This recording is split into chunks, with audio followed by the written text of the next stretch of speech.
Gateway of the Mind. In 1983, a team of deeply pious scientists conducted a radical experiment in an undisclosed facility. The scientists had theorized that a human without access to any senses or ways to perceive stimuli would be able to perceive the presence of God. They believed that the five senses clouded our awareness of eternity, and without them, a human could actually establish contact with God by thought.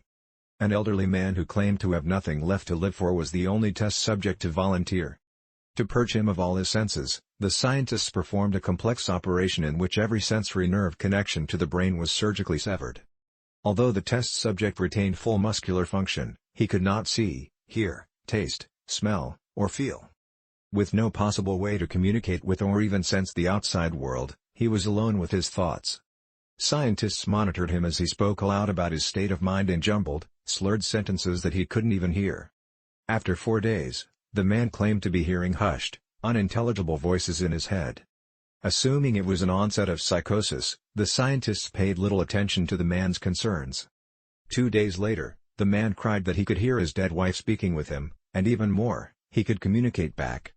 The scientists were intrigued, but were not convinced until the subject started naming dead relatives of the scientists. He repeated personal information to the scientists that only their dead spouses and parents would have known.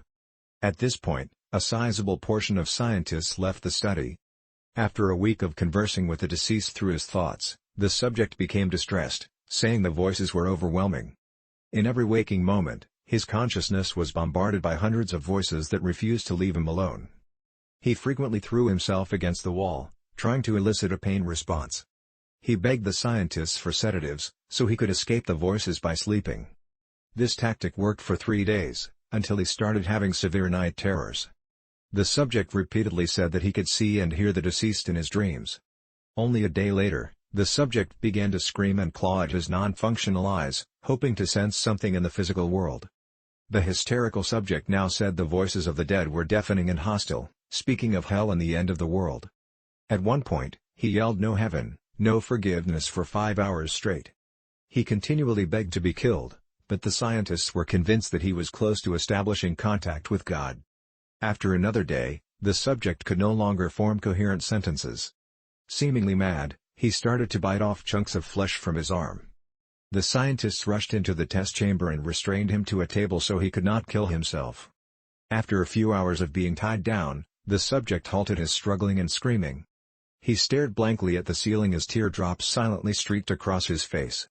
For 2 weeks, the subject had to be manually rehydrated due to the constant crying.